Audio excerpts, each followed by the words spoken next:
Olá, sejam todos bem-vindos ao podcast Mulheres Sustentáveis, e a minha convidada hoje é Alda Marina Campos. Ela é sócia fundadora e CEO da Pares, e ela é também membro do Comitê Curador da Liga de Intraempreendedores do Brasil, membro do Conselho Deliberativo do Sistema B Brasil e cofundadora do Centro de Intraempreendedorismo de Impacto da Fundação Dom Cabral. Já dá para perceber aí, por esse mini currículo que a gente está passando aqui, quanto de coisa que a gente vai ter para conversar hoje. Mas a gente sempre começa, Alda, falando sobre como é que foi o começo disso tudo. Então, quem é você? Eu queria que você se apresentasse aqui para os nossos ouvintes. Obrigada, Geisa. Que bom poder também estar falando com seus ouvintes.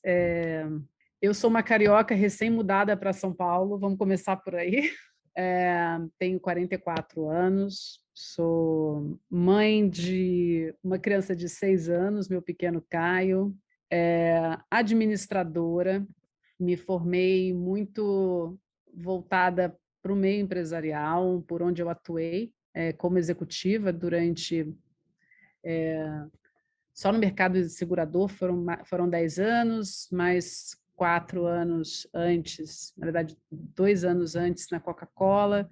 Então, vivi muito meio empresarial, primeiro grandes empresas, Coca-Cola, Prudential Bradesco, depois Sul América. Fui muito feliz trabalhando em marketing de grandes empresas, mas estou falando ali de 2005, né, sentia muito uma limitação em poder unir o que eu realmente queria fazer. Eu tinha sido muito atuante no movimento estudantil, fui membro do Centro Acadêmico de Administração da PUC, da IESEC, e durante minha jornada executiva eu não conseguia conciliar o que eu queria fazer, não existia maturidade no meio empresarial que a gente tem hoje, de você ter, como você inclusive tem uma posição executiva, e usar a força dos negócios para levar à frente pautas que você queria resolver na sociedade também. Então, em 2005, eu fiz uma transição. Na época, pelo menos não conhecia ninguém que tinha feito essa transição, que era sair de uma posição executiva, uma grande empresa, para trabalhar numa ONG. Eu fui trabalhar no Instituto da Criança, onde eu já era voluntária, e era uma organização fundada por empresários e já tinha muito essa iniciativa de olhar como a gente poderia trazer a lógica de gestão dos negócios para os empreendimentos sociais, né? No caso, eram empreendedores sociais de instituições ligadas a crianças. E aí eu comecei a perceber, ao longo desses 5 anos, a gente usou muito gestão participativa, trouxe muito a visão deles e dos empreendedores sociais, de como eles estavam se vendo, como a gente poderia atuar junto, criou programas de cotas para poder ter apoio financeiro por parte das empresas, criar uma outra lógica de sustentabilidade financeira. Mas o principal que eu percebi ali, em paralelo fazendo a minha dissertação de mestrado, é que os empresários estavam mudando a mentalidade. Não era mais a pergunta norteadora que eu ouvia, não era mais como eu faço para apoiar o Instituto, era como eu faço para transformar a minha empresa, como eu faço para poder apoiar os meus colaboradores, para apoiar a comunidade local onde a minha empresa está. Então, foi muito nítido isso, inclusive eu direcionei a dissertação para poder também abranger essa pergunta, né? Assim, o que você pretende fazer para o seu negócio nos próximos 5 anos? Mais de 80% disseram assim, assim, eu quero olhar para essa dimensão, e quando eu incluí outra pergunta, e foi como você pretende fazer isso? E a maioria falou, não sei. E aí foi muito nessa demanda, eu estou falando, né, porque eu falei com mais de 70 empresas na época. E assim eu falei, está na hora de eu empreender. Então, em janeiro de 2010, a Pares ganhou vida, muito com a proposta de apoiar empreendedores, líderes, a transformar os seus negócios usando gestão participativa. A gente já tinha tido uma excelente experiência, eu como executiva no Instituto da Criança, em fazer um planejamento participativo, engajando dezenas de empresários, dezenas de empreendedores sociais. Eu comecei a levar isso para os próprios empresários, fazerem isso nas suas empresas, e os institutos viram a virada que o Instituto da Criança tinha dado, em termos, inclusive, de equipe. A gente saiu de uma equipe de 2 pessoas, uma equipe de 27 pessoas em 4 anos, Rio, São Paulo, parceria com o Brazil Foundation em Nova York, captando no exterior, uma captação em kind, em cash, muito superior. Então, a gente começou a ser muito procurado também por institutos, né? Institutos que queriam fazer planejamento participativo. Rio mais 20 acontece em 2012, então traz para o Rio de Janeiro, né, todo o ecossistema de impacto. eu queria muito continuar tendo, quando eu pensei a Pares, eu tive uma sócia, a gente tinha muita intenção de trazer a empresa, eu falei, não, mas eu quero também trazer um instituto, então eu criei o Instituto Pares na época, e a gente teve o direito de uso de uma casa que era usada só final de semana para casamentos, ali em Botafogo, o Solar das Palmeiras, uma casa tombada pelo IFAM, e a gente ficou lá durante 4 anos, gratuitamente, fazendo eventos de inovação social. Então, a gente deu espaço gratuitamente para muitas iniciativas que estavam começando no Rio de Janeiro. Fizemos a primeira Hub Escola do Rio, o Yunus fez um evento para CEOs durante a Rio+20 lá, trouxemos John Croft para falar de Dragon Dreaming, rodas de diálogo com Dominic Barter. Nossa, ali virou um ecossistema em si ali, e de fato ali várias redes surgiram dali. Então a gente começou a própria Pares a olhar que a gente não estava só falando de gestão participativa, de olhar para impacto, a gente também estava sendo procurado por grandes empresas durante a Rio+20 e depois, para as suas agendas de engajamento de stakeholders, para diálogos com mais clareza, repactuar acordos, né? Então, a gente começou também a trabalhar outras pautas, outras soluções que uniam os desafios de gestão, engajamento de stakeholders, cocriação, os desafios de inovação, de impacto e gestão de pessoas. Em 2014, a gente trouxe, o Sistema B tinha nascido no Brasil em 2013, em 2014 a gente abriu a casa para fazer o primeiro evento do Sistema B no Rio, e a gente apoiava também a rede de empresas associadas ao Ethos no Rio. Então, a gente começou a fomentar esses eventos para empresas que estavam trabalhando a pauta de impacto. E, enfim, eu fui me vendo empresária, fui me vendo empreendedora, fui me vendo voluntária, um bando de coisas. Quando eu vi, eu estava 50% do meu tempo fazendo trabalho voluntário. É isso, você vai se envolvendo e muito com a pauta do Rio, né? A gente fez muita coisa voltada para o Rio de Janeiro, mas eu fui descobrindo que o principal caminho de desenvolvimento, mais eu tivesse fundado uma empresa chamada Pares, o desenvolvimento viria por meio das relações, da gente ser parte de comunidades internacionais, como a própria comunidade de empresas Bs, a gente não era uma empresa B certificada ainda, ser parte também, né, da rede como Ethos, né, ser parte de movimentos que estavam nascendo, apoiar movimentos, empreendedores, etc. Então, a gente apoiou a comunidade, criar essa comunidade comunidade B no Rio de Janeiro, né? Em 2016, a gente cria o Rio+B, cocria o Rio+B, uma série de organizações, a Pares sendo uma das parceiras idealizadoras. E eu acho que tem uma ênfase aí nessa história toda, até mesmo a minha pessoal, em 2016, ter trazido a vida para o Rio+B, né?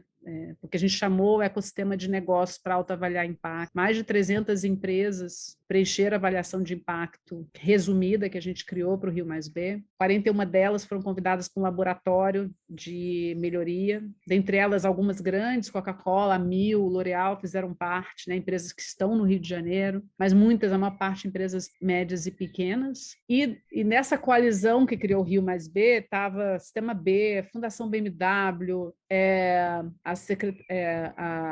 Escritório de Resiliência do Rio de Janeiro, a Prefeitura do Rio, era Eduardo Paes na época, Pedro Junqueira, que estava à frente do Centro de Operações do Rio, né? Ele fez parte do Rio+B, Ellen MacArthur Foundation. Então, a gente fez uma coalizão de organizações intersetoriais muito bacana, e foi uma iniciativa que também depois o Tomás de Lara levou para fazer o Cidades+B, hoje está em outras cidades, né? E no meu ponto, na minha própria jornada, foi um momento que eu conheci a Liga de Intraempreendedores, e aí caiu a ficha. Alda, ouvindo a tua história, né, é impressionante como você cita vários momentos e pessoas que, de uma certa forma, por aqui eu pude ir acompanhando e falando sobre os temas, o próprio movimento que se formou do Rio+B, a gente falou um pouco disso na expansão para as cidades. O Tomás foi um dos meus entrevistados no programa que eu tenho, ele falando, e eu acompanhei lá toda a discussão em Mendoza, quando eles criaram lá essa concertação. Então, bem interessante, né, o quanto essas coisas vão se expandindo no tempo. E aí você estava falando exatamente sobre a Liga de Intraempreendedores. Como é que foi o seu contato com esse tema, que é um tema que hoje está muito presente na tua trajetória, né? Em vários sentidos, juntando tanto essa parte acadêmica quanto também de trabalho, do dia a dia, tanto na Liga quanto na Pares, né?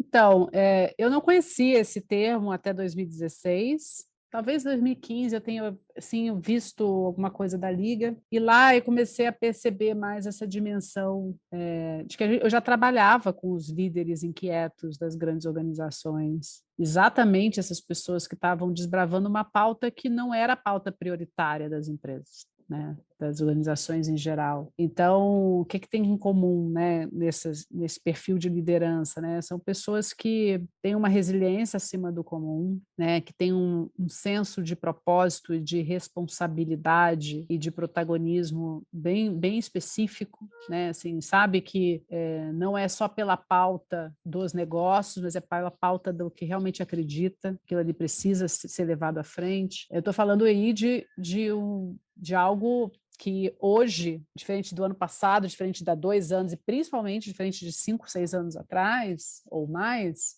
já tem outra relevância. Hoje a gente não precisa mais se perguntar por que a pauta ESG é importante, né? A esfera do que a gente chamava a turma dos mais céticos, principalmente estando nessa turma dos mais céticos, os da turma do mercado financeiro, né? Ou mesmo as áreas, geralmente a gente sempre brincava assim, quem é que está do lado de brecar a agenda de sustentabilidade, né? Geralmente eram os CFOs, ou enfim, o pessoal da área financeira, o pessoal do jurídico começava a colocar uma série de barreiras, né? Porque aquilo ali não fazia parte dos acordos vigentes, né? Ou ia ter que revisitar pautas que já estavam consolidadas, né? Por que a gente está tratando dessa forma os colaboradores? Porque isso aqui está de acordo com a legislação. Tá, mas ele estar de acordo com a legislação é o suficiente? Estar de acordo com o status quo é suficiente? Ou a gente precisa ressignificar acordos, né? Então, enfim, essa turma dos mais céticos ou dos mais resistentes, e que são super parceiros para a gente avançar essa agenda, estou só falando assim, em termos práticos, a gente tem agora essas pessoas estão do lado da agenda, olhando isso como algo relevante e prioritário para os negócios. Mas eu comecei a perceber isso, que os empreendedores eram as pessoas que estavam levando e que além do perfil que eu comentei, eram pessoas que precisavam ter um apoio específico. E eu sentia isso muito quando a gente terminava um projeto de planejamento participativo, um projeto de engajamento de cadeia de fornecedores, ou de trabalhar, né, alguma pauta específica. As pessoas se sentiam muito sozinhas, porque elas trocavam muito com a gente como um parceiro externo para levar essas agendas. Geralmente elas se sentiam muito sozinhas, do tipo, tá bom, e agora?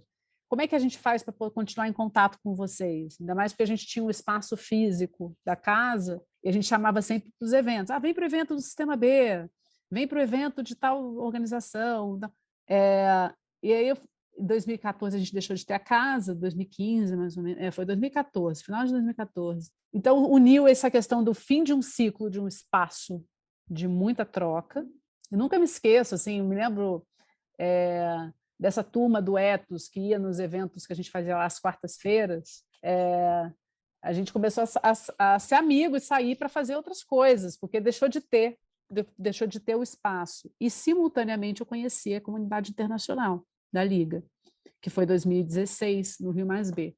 Então, acho que uniu as duas coisas. Falei assim, ok, vamos trazer esse grupo todo de lideranças que estão trabalhando as pautas, né, de impacto, né, de pessoas, de inovação, né, não necessariamente voltada para impacto, para conhecer essa comunidade de inquietos e inovadores, né, que estão dentro das maiores organizações, as mais influentes organizações no planeta. Assim, a Liga tem muito essa riqueza. Então, foi um misto de ganhar consciência de que existia, né, esse termo intraempreendedor e também essa prática, que é a prática intraempreendedora. A gente bate muito nessa tecla. O empreendedorismo não é uma ciência, é uma prática. Como toda prática, você precisa trazê-la para o dia a dia, porque é a mesma coisa de ninguém acorda, vou correr uma maratona hoje, né? Então, se você não está com aquele hábito da corrida mensurado, progressivo, né, no seu dia a dia, vão te chamar para uma maratona, você falar assim, tchau, te encontro de carro na linha de chegada, porque eu não vou ter como correr essa maratona. Então, o empreendedorismo é muito isso, você está apto a pegar uma agenda complexa e levá-la dentro de uma organização, quando ela surge, porque elas não são previsíveis, elas surgem. Então, quando elas surgem, você já está praticando aquilo no dia a dia, você fala, deixa comigo que eu que vou levar.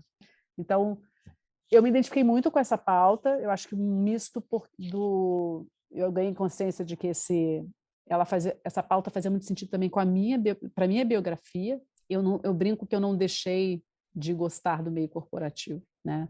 Eu me identifico muito com a pauta corporativa. Acho que os negócios têm um poder de escala gigantesco, né? Se você consegue verdadeiramente fazer com que uma ideia ganhe vida dentro do meio corporativo, é gigantesca a possibilidade, né?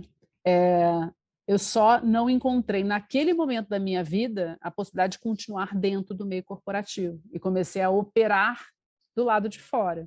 E hoje eu me vejo podendo fazendo muito mais, né, por meio de uma comunidade de prática de pessoas que estão com essa agenda na mão dentro das organizações. Então, se pensar que hoje, né, depois dessa caminhada toda, fazendo um salto para 2021, a gente está com a Liga de Intraempreendedores, junto com seus delivery partners, né? Hoje um dos delivery partners é a própria Pares, o delivery partner é a Fundação Dom Cabral. A gente já trabalhou no Brasil pautas de empreendedorismo de impacto, né? Jornadas, iniciativas em 39 grandes empresas no Brasil. E aí, nessa questão do intraempreendedorismo, a gente tem duas facetas. Uma é a dar nome a esse perfil de pessoas que está lá e que pode também ajudar a fazer essa mudança dentro das empresas, a trazer as agendas que fazem muito sentido porque elas já estão conectadas de uma certa forma com essas agendas e que elas precisam, enfim, ter força para poder conseguir fazer o processo como um todo, né? Não se tornarem pessoas muito frustradas por tentativas e apagamentos de tentativas constantes, que é o que a gente vê na realidade. E tem também o lado das empresas, né, de sensibilizar para o reconhecimento e para o olhar do papel desse intraempreendedor, que ele pode ser alguém que não precisa ser expurgado do sistema, ele pode ser bem aproveitado ao trazer essas agendas. Como é que você se vê nesse processo de tradução para esses dois lados, assim? Porque eu tive oportunidade muito pontualmente de participar de uma reunião da Liga, mas eu achei assim muito potente, muito interessante o fato das pessoas poderem relatar o que elas fizeram, como elas fizeram e o quanto isso também serve de combustível para outras entenderem os seus papéis, suas funções e somarem, né? Quer dizer, o quanto é possível também a partir de um grupo de discussão você conseguir acionar esse grupo que às vezes está fora da sua empresa e que vai te ajudar a levar à frente um projeto, uma ação, enfim. E eu queria que você falasse um pouquinho desse aspecto. Acho que o aprendizado-chave, quando a gente olha para um aspecto de uma agenda de mudança, né, e de liderança, é que a gente precisa sempre olhar em pelo menos duas perspectivas, em dois níveis. Um é o nível de desenvolvimento dessas pessoas. E aí, tanto a gente olhar para a nossa jornada o tempo inteiro, independente do que está acontecendo no contexto, etc. Eu estou cuidando da minha jornada de liderança, né, de me tornar uma pessoa cada vez mais apta a fazer as mudanças, uma pessoa apta a ser feliz, né? A estar sendo coerente com a minha própria história, né? Porque no mundo hiperconectado, acho que é um dos maiores riscos que a gente tem, é a gente cair, e a gente cai o tempo todo, a gente precisa voltar para o trilho, na questão da comparação, de ir na onda de seguir as ondas, né? Então tem essa dimensão de desenvolvimento de liderança, que é pessoal quanto do apoiar os indivíduos com os quais a gente está conectado, e tem a dimensão de olhar para o próprio ecossistema onde as pessoas estão inseridas. E aí a gente pode falar tanto no nível das organizações, né, de como cuidar, curar e desenvolver culturas mais empreendedoras, quanto ecossistemas, né? Então, se a gente olha hoje um setor econômico inteiro, quais são essas medidas? Uma pergunta norteadora é essa, né? Quais são essas essas mudanças, esses pontos de acupuntura que a gente pode, de fato, acionar para que aquele ecossistema tenha uma outra cultura de fato, apoiar, destravar o potencial humano que existe naquela rede, né, naquela cadeia. E aí tem uma terceira dimensão aí, que eu acho que é uma dimensão, inclusive, ainda mais ecossistêmica, né? Como que a gente pode tornar um território, seja ele a cidade, seja ele um país, ou seja um continente, com um outro mindset, né? Uma outra cultura que, na minha visão, assim, acho que quando a gente fala de desenvolvimento, seja ele humano ou organizacional, a gente está falando de autonomia. Eu, quando penso, daqui a pouco eu vou buscar meu filho na escola. Acho que qualquer pai, qualquer mãe, consciente ou inconscientemente, ele quer que o seu filho seja um ser humano autônomo, capaz de tomar as melhores decisões para si. Acho que essa lógica também, quando a gente fala da pauta de sustentabilidade, da pauta de desenvolvimento, ela precisa estar presente, porque esse é um dos cuidados também que eu acho que a gente tem que ter com a pauta também ESG, né? Tratar ela com profundidade. Assim, qual é a responsabilidade de uma pessoa ou de uma empresa junto aos seus pares, né? Junto à sua cadeia de fornecedores, etc. É cuidar genuinamente para que exista um desenvolvimento dos seus parceiros estratégicos. Não é que eles atendam aos seus critérios de sustentabilidade, né? Eu acho que atender aos critérios de sustentabilidade é uma forma de fazer os fits acontecerem, os diálogos acontecerem, né, em termos de desenvolvimento. Eu trouxe todas essas dimensões, tanto no individual, no organizacional e no ecossistêmico, porque elas não podem ser separadas, né? Então, quando eu falo de empreendedorismo, eu estou falando de uma prática que permite que esse indivíduo continuamente esteja cuidando do seu desenvolvimento e avançando, né, na sua jornada de vida com coerência, com seus valores, seus princípios, com práticas que apoiam o seu desenvolvimento, quanto cuidando também para que essas organizações estejam evoluindo. E aí, quando eu falo de empresas, também não dá para tirar a pauta econômica da mesa, precisa cuidar. Isso é uma maturidade que o ESG traz, né, já que ele veio do financeiro, né, e traz essa pauta, ok, vamos falar sim de valor financeiro, mas vamos cuidar das dimensões de desenvolvimento, seja ela econômica, social, ambiental e de governança, né, com maturidade, e não esquecendo que a gente tem que estar o tempo todo, né, como agente de mudança, sendo um intraempreendedor, seja dentro da sua empresa, dentro do seu setor, pensando o que eu verdadeiramente, com esse pequeno ato aqui, e aí saindo um pouco do teórico e indo para o prático, a gente está agora, por exemplo, com uma jornada com Pacto Global, que são projetos de jovens dentro de grandes empresas ligados ao ODS. Então, quando eu posso falar de forma pública, porque a gente trouxe, inclusive, algumas das equipes para o encontro da Liga, que acontece todo mês, foi ontem. Então, a gente trouxe a equipe da MRV, que está trazendo um projeto de tratamento de efluentes. Imagine, eles trouxeram esse dado, 1 em cada 150 brasileiros moram num condomínio MRV. Imagina você mudar a forma de tratamento de efluentes dentro de uma empresa como essa. E um outro projeto que foi trazido foi uma das equipes da Concremática, empresa de engenharia e tecnologia. Eles trouxeram um projeto lindo chamado Lugar de Ser, que é tratar a pauta de diversidade e inclusão dentro da engenharia, do setor de engenharia, que é um setor que tem um machismo estrutural grande, como outros setores no Brasil, a gente não está falando de nada. E foi lindo ver assim, o quanto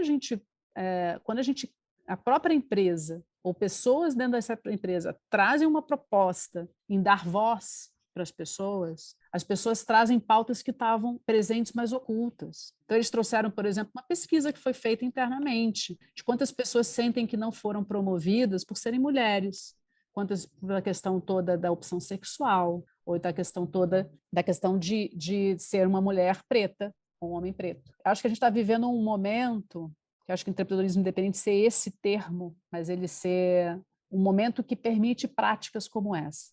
E é uma questão assim, que eu tenho compartilhado nas conversas aqui do Mulheres, que durante a pandemia assim, se aprofundaram.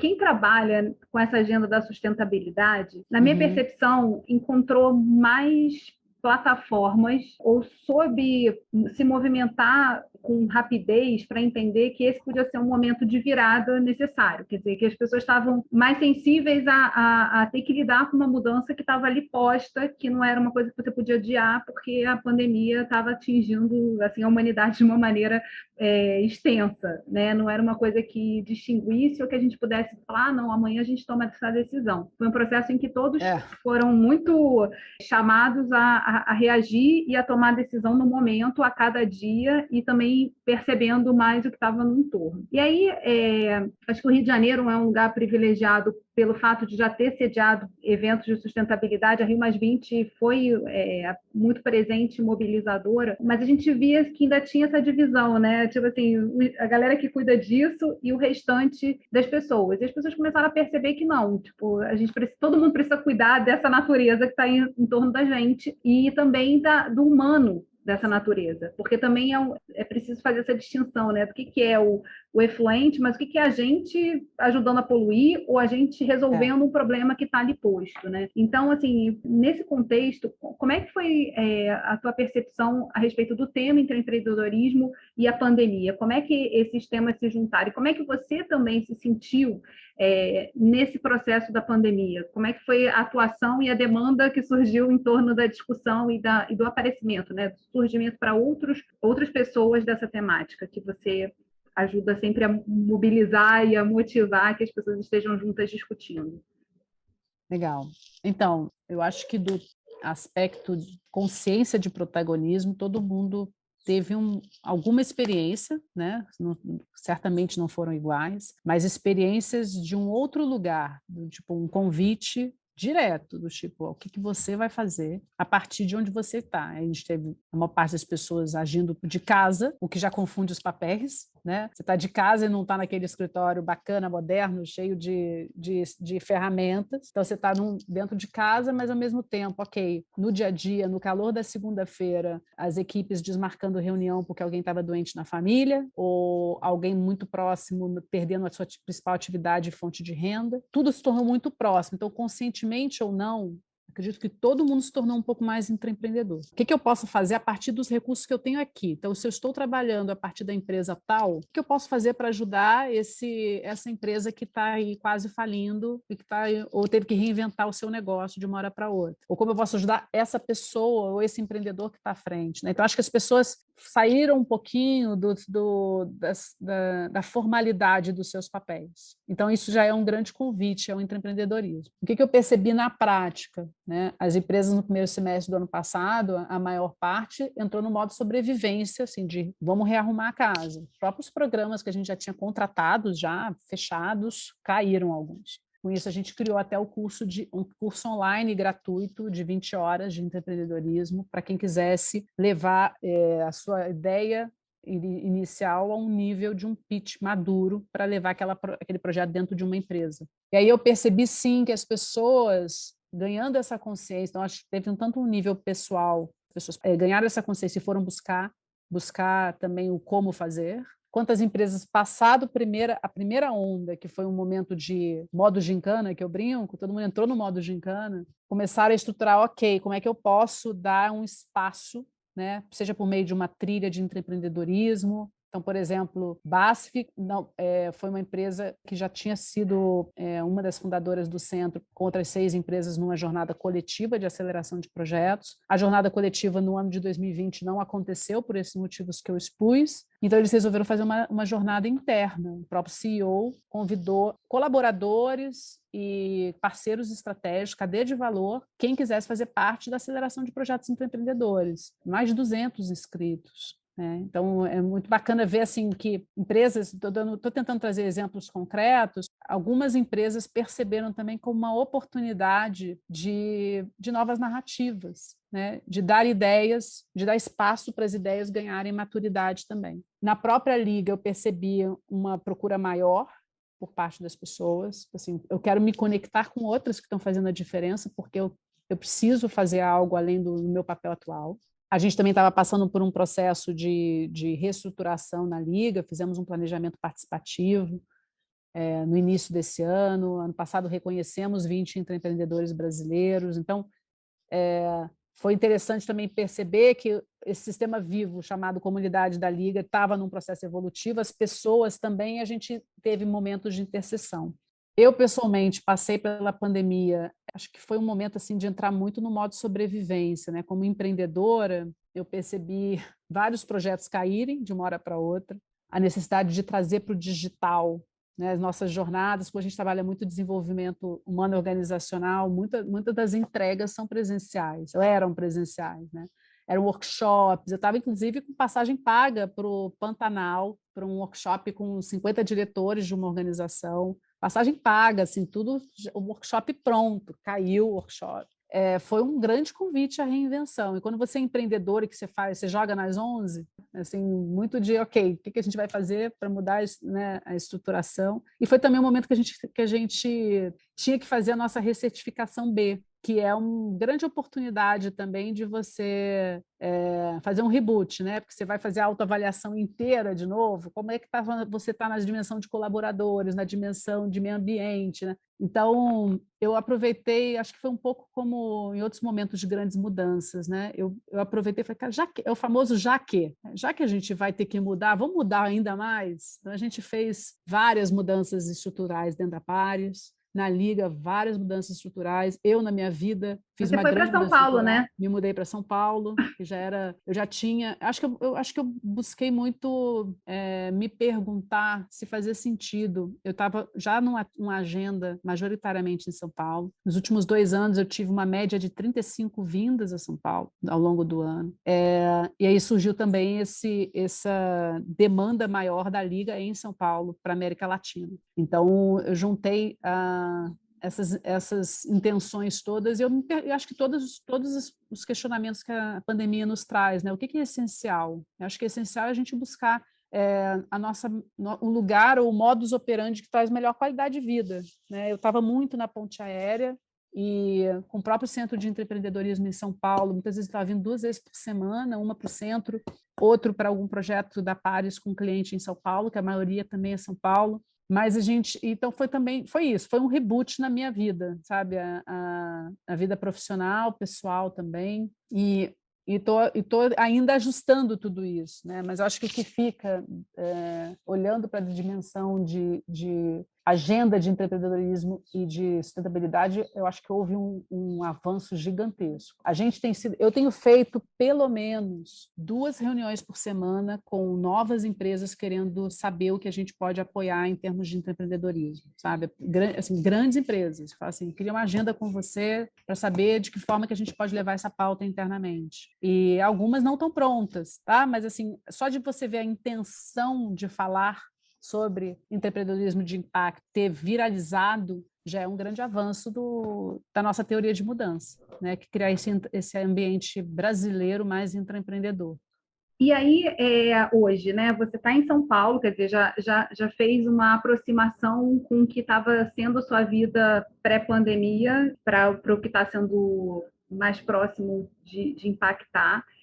Como é que foi também ajustar isso? Você está mais de casa ou você já está também se deslocando para o escritório? Como é que está esse processo? Porque a pandemia não acabou, dificilmente, por mais que a vacinação esteja aí, as pessoas já estão começando a tentar visualizar qual vai ser a vida, né, pós-vacinas, incluindo isso todo no processo, mas como é que você tem se movimentado e visto, assim, em termos de horizonte, como é que você casa essas duas coisas, casa e trabalho? A gente optou por ficar em casa.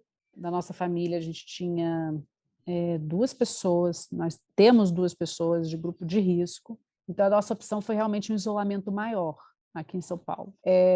Eu continuo online, a maior parte das minhas entregas, já começo a ter jornadas desenhadas com um encontro presencial até o final do ano. Tá? Então, a gente já está prevendo encontros presenciais até o final do ano, ainda muito em lugar aberto. Eu já tive 2 convites para palestras presenciais. Eu declinei ser presencial, eu fiz de forma online, mas uma delas eu fui a única pessoa online, estavam todos presenciais.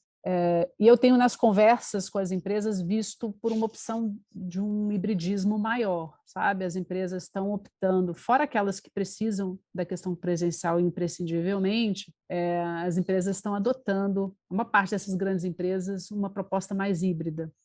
Sim, mantendo aí 2 vezes por semana no escritório, sabe? Mas trazendo a maior parte de forma remota. Eu acredito que a gente vai caminhar muito para isso, né? Eu até brinco que, para quem é consultor, trabalha por projeto com muitas empresas, a pandemia quebrou um paradigma com um lado muito positivo. Antes eu pegava uma ponte aérea, quando eu morava no Rio, para vir fazer uma reunião de prospecção, porque era um pouco meio que descaso você não vir pessoalmente, né? E querer fazer isso de forma online. Hoje em dia, eu acabei de sair, antes de entrar aqui na gravação com você, de uma reunião com o vice-presidente de empresa, online, e não tem nada de descaso nisso. Eu estou tendo a mesma priorização do tempo com ele, mas online de casa. Então, acho que a gente quebrou, nesse ponto de vista, de forma positiva, de otimizar o nosso tempo, otimizar o recurso também, porque isso salva deslocamento. Às vezes você matava uma manhã inteira por causa de uma reunião, porque tem a ida, tem a volta, tem o almoço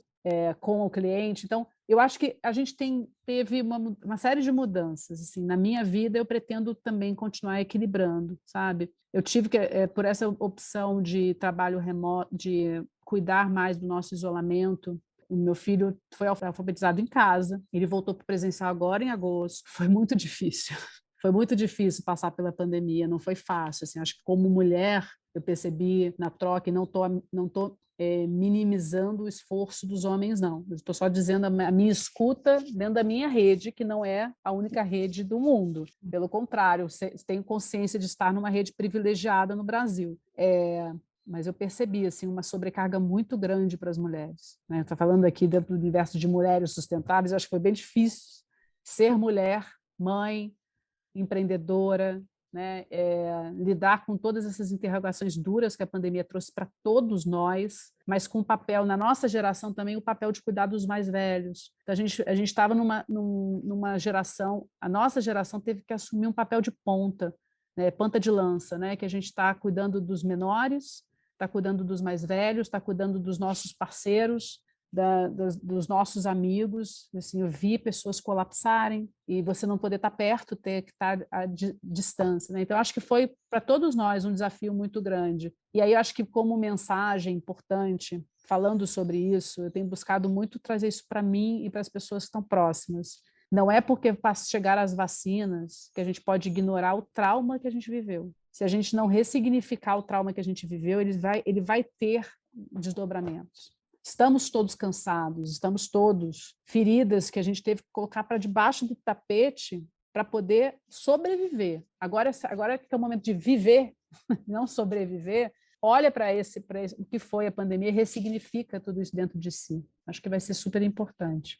E tem também essa coisa de que muitas coisas saíram debaixo do tapete, né? E exigiram a nossa presença, a gente também foi instado a sair do automatismo, a tomar decisões e atitudes que antes a gente poderia delegar, mas que se viu assim diante delas e precisando agir.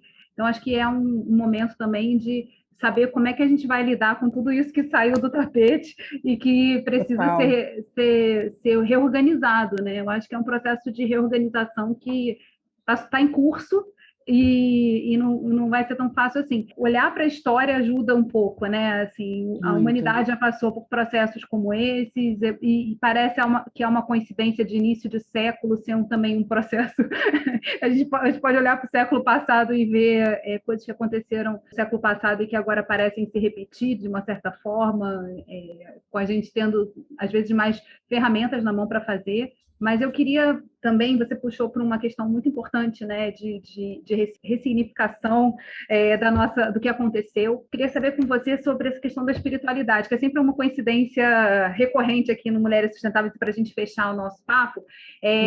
Onde você se abastece, assim, porque com todas essas coisas que acontecem, né, a gente lida com energia o tempo todo, ao estimular pessoas, ao inspirar pessoas e ao também lidar com um olhar mais aprofundado sobre essas necessidades. Onde você busca esse teu equilíbrio, assim, não, a ideia não é falar especificamente, enfim, é da espiritualidade, que eu acho que é um ponto, um fator fundamental, né? Para a gente estar sustentável, a gente precisa ter todas as dimensões aí tentando se equilibrar. Então, eu acho que esse é um questionamento que eu tenho contínuo, assim, eu tenho uma formação católica, né? Minha família é católica, estudei em escola católica, depois, coincidentemente, em universidade católica, estudei na PUC do Rio, e eu busquei, tinha muitas perguntas que eu não conseguia responder por meio da prática só católica. Então, eu busquei muito caminhos de autodesenvolvimento desde cedo. Então, eu fiz algumas formações, até no que eu relatei, né, de ter sido uma mudança de carreira, fui fazer o meu biográfico na Artemisia, aqui em São Paulo, que é um centro focado em antroposofia. Então, fiz o meu primeiro biográfico visitando todas as fases da minha vida, me conectei com a antroposofia, depois eu fiz 2 formações em antroposofia, e independente de ser o olhar antroposófico, que me ajudou muito a entender a minha caminhada, entender meus questionamentos, entender minha inquietude, acho que não preciso dizer que eu sou muito inquieta, né? Eu não consigo ficar parada diante de questões que me incomodam, assim. Mas a minha espiritualidade eu busco muito na troca com os outros, sabe? Mais do que comigo mesma. Eu sou muito dialógica, eu gosto muito de trocar com pessoas especiais, eu me encontro no outro, sabe? Então, eu acho que eu tenho um misto de pausas, que vem por meio de breves exercícios, eu não sou grande esportista, mas as caminhadas me fazem muito bem, alguns momentos de corrida, de pedalada também me fazem bem. O contato com a natureza, pelo menos uma vez por semana, sabe? Eu me isolo de tudo, né? Vou sentar na grama para poder me conectar e busco muito ouvir as diferentes correntes de fé. Sempre fui muito curiosa, sabe? Até me lembro que um dos módulos de uma dessas formações de antroposofia que a gente fez foi as diferentes correntes de fé do universo, né? Da história humana. E acho que a minha espiritualidade está no desenvolvimento humano, sabe? Eu realmente me questiono qual é a próxima etapa de tudo, qual é a questão essencial, que arquétipo é esse que está norteando a minha fase da vida, que eu estou na fase dos 40, que é a fase da autenticidade, né? Então, eu olho, sempre quando eu interajo com um grupo, de uma equipe, uma liderança, falo, gente, que fase é essa que ele está vivendo? Qual o questionamento que está por trás? E acho que isso tudo me nutre muito ver o desenvolvimento, verdadeiramente, quando eu vejo uma equipe lá apresentando um projeto que quebra o status quo um status quo que precisava ser quebrado, aquilo ali nutre a minha razão de existir, sabe? De falar assim, cara, eu ajudei pessoas a irem para um outro nível de consciência. Então, acho que minha espiritualidade está muito na interação com os outros, sabe? No olhar para o desenvolvimento humano. Tenho também muitas curiosidades em relação à morte, em relação ao que está por vir por aí, mas eu acho que o meu olhar está muito no querer ser a melhor versão, sabe? Que a gente pode ser, individual e coletivamente. Acho que é isso. Alda, muito obrigada por você ter compartilhado um pouco da sua história, um pouco das suas inquietações, que eu acho que se conectam com tantas inquietudes que estão aí pelo mundo. Para você que está ouvindo a gente, se você gostou desse papo, compartilha com os amigos, com as amigas. Muito obrigada por ter estado aqui conosco. Eu sempre me emociono muito nessas conversas com mulheres sustentáveis, e eu sempre busco trazer também para essa roda mulheres inspiradoras. E você, desde o primeiro contato que eu tive, e é recente, assim, eu senti uma força muito grande nesse seu papel, e que você hoje assim, traduziu tão bem, que é o de inspirar pessoas. Então, assim, obrigada. Ai, Geisa, obrigada. Obrigada por oportunidade de dialogar sobre a história. A gente sempre ressignifica a história. E eu tenho muita admiração pelo teu papel de estar como liderança dentro de um ecossistema complexo que você está. Continue com a sua luz e a tua vontade de levar isso para mais pessoas. Vamos juntas, tá? Estamos. Beijos.